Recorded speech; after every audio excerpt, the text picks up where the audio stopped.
So in this tutorial, we'll be using Spring Boot application. First, we'll develop a Spring Boot application where we will use Spring Data JPA, and we'll do a database transaction using Spring Data, where we will store a message into the database and retrieve the same message and display it. And that is the whole idea about this simple Spring Boot application. So let's create a new module here. So this is the module name. So I will just create it. Okay. So I will remove these properties because I already have these properties in the parent pom.xml file, so I do not need it. So apart from this, what I need is the dependencies that are required for our Spring Boot application. So we'll add the dependencies here. So the bare minimum dependencies that are required for this project. So these are the dependencies. The first dependency is Spring Boot Starter Data JPA. So this is basically required because we will be using the Spring Data. The underlying implementation is the Hibernate.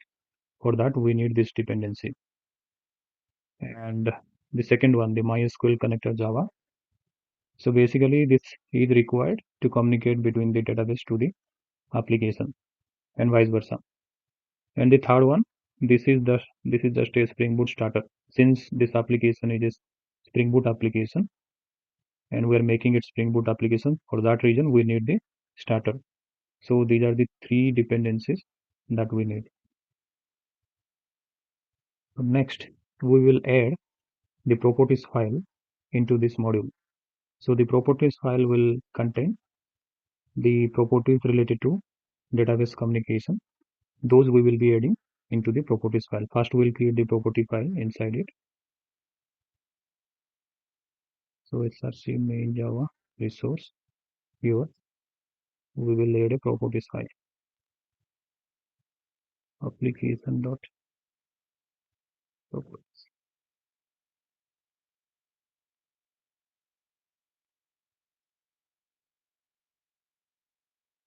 So these are the properties I have added. The first one is the URL to connect to the database. So since I'm using the local database that is installed in my system, so for that reason I'm using the localhost, and the DB or schema that I will be using here, that name is test. For that reason I'm using, and the username and password I have set it here.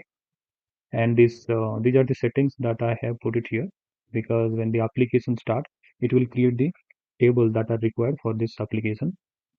And these are the properties that I have used to log the SQL statements in the console. So this is for the formatting of the SQL. So these are all related to the log. Next, we will be creating one entity class. That entity class name is message.java.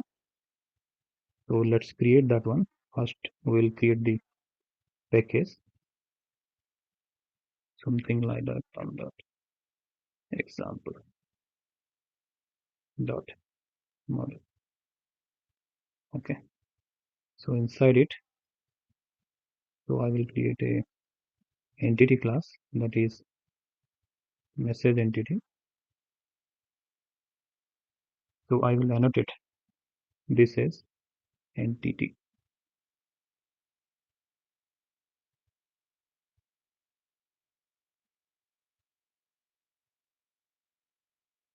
Okay.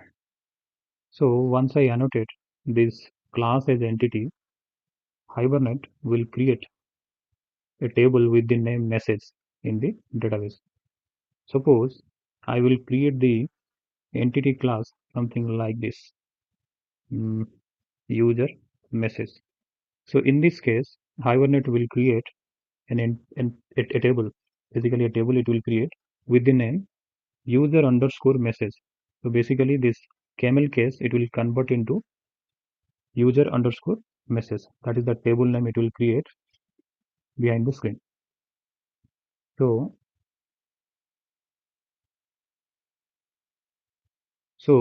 here the camel case, whatever we have written the class name, that will get converted into snake case.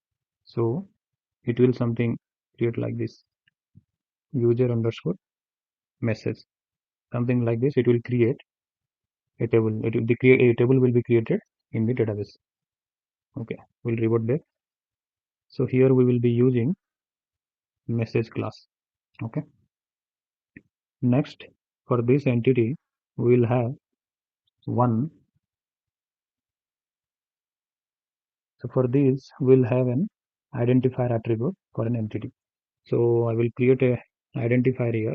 So here I will be using long as the identifier, and I will annotate it with ID.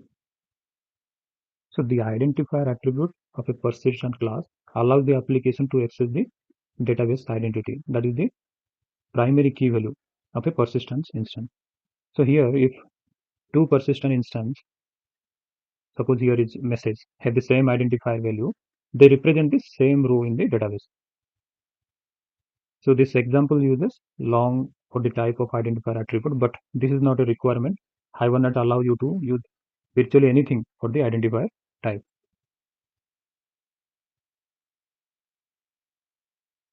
So I will add another variable here, that is text of type string. So I will add the setter and getter method.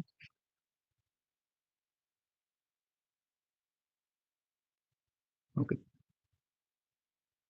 So for the identifier, we do not need this setter. Basically, we do not need. So we always need the getter, because once the ID is generated, we will not modify that ID.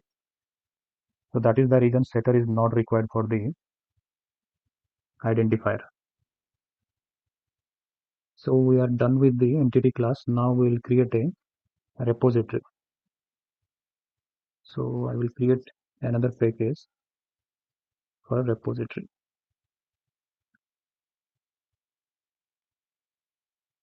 Come dot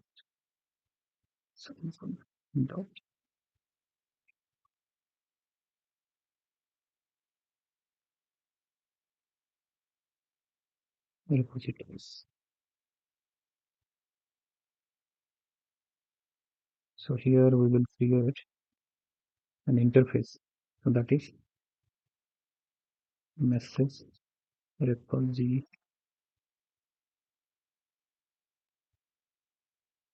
which extends CRUD repository. So here we will be passing long and message entity class. So here we have extended the CRUD repository. The CRUD repository is provided by the Spring Data JPA, and this repository, message repository, this was created by us. So basically what happens behind the screen, Spring Data JPA will create a proxy class or implementation class of message repository. So whatever the methods that are there inside the CRUD repository, we can use it since we have extended it. So there are another interfaces are also available apart from CRUD repository. We can also extend them as well, and we can use those methods that are present inside those interfaces. So let's go inside the class, inside the interface, and we'll see what are all the methods that are available to us. So if you see here, these are all methods that are available to us. We can directly use these methods.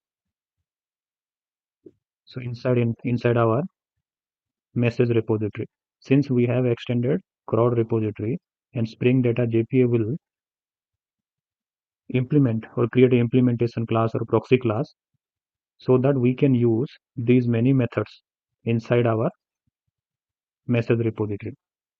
So we need not to define those methods inside our message repository. We just use this message repository and invoke those methods to use it. That's all. So that is the benefit of using this Spring Data JPA. Okay, so this is done. So next thing we will be doing, we'll create an application.java. So where we will write logic to start the Spring Boot application. Also we'll write logic to store and retrieve message from to and from the database. So let's do that first.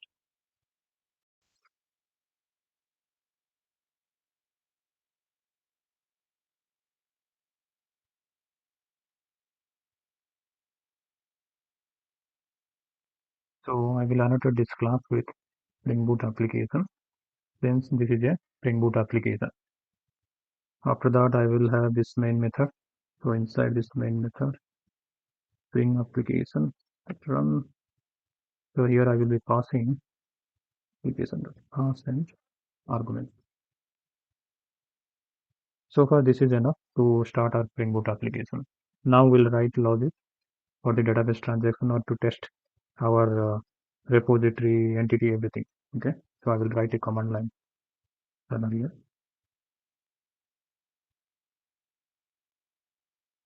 So I will have this logic.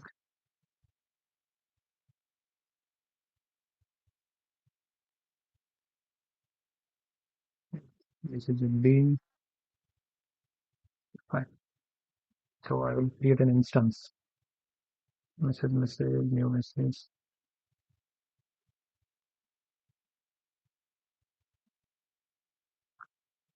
So I will set some text message that is hello world. Set text. Here it is. Hello world. And I will save this message into the database. For that, I need the repository, message repository.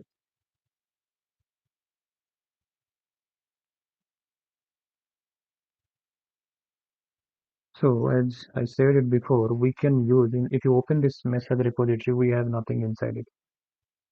So, but if you go inside the CRUD repository, we have this method called save entity method. Since we are extending CRUD repository, we can use that save message in our application to save entity into the database. So let's do that first. So message repository dot save. That's it. We will put the entity here.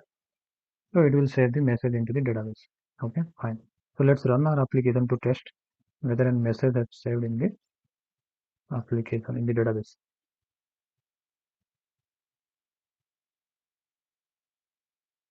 Okay, if you see the console message, the lot of SQL statements are logged. Since we already have executed, we'll see whether that message is generated. Yes, we have this hello world is generated. Not generated, basically inserted into the table. Okay, now we'll try to retrieve that message and print it. Okay, if you see here, one more interesting thing. So know where you have inserted the ID. This is done by the Hibernate sequence. Since we have used this generated value and strategy generation type auto, it behind the screen it uses the Hibernate sequence table. If you see here, Hibernate sequence, we can also see that in the database. Let's print all the value from Hibernate underscore sequence. So if we insert another message into the database, the identifier would become 2. For the first one, it is 1. If I insert the second message into the database, then it will become 2. And the Hibernate sequence, next value would be 3. So like that, it will keep on generating one by one. Okay. So now we'll go to this application, we will print it. Message repository, find out. Okay.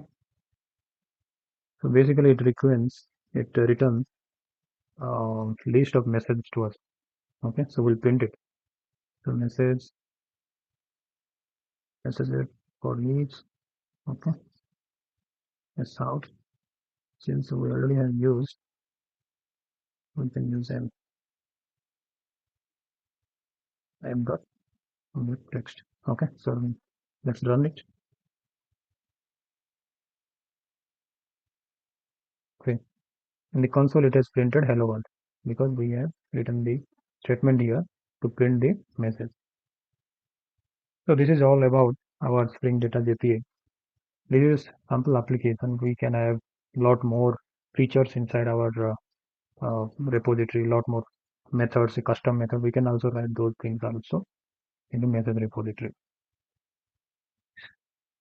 So the only difference what we see compared to native Hibernate or JPA is the message repository. Otherwise, in all the places in native Hibernate or JPA, we have this entity class, but we do not have the message repository. That is the only difference. The benefit of message repository, you can use so many methods that is provided by the Spring Data. You need not to write all those methods. A lot of boilerplate code you need not to write it up. So that is all about our Spring Data JPA application. Thank you.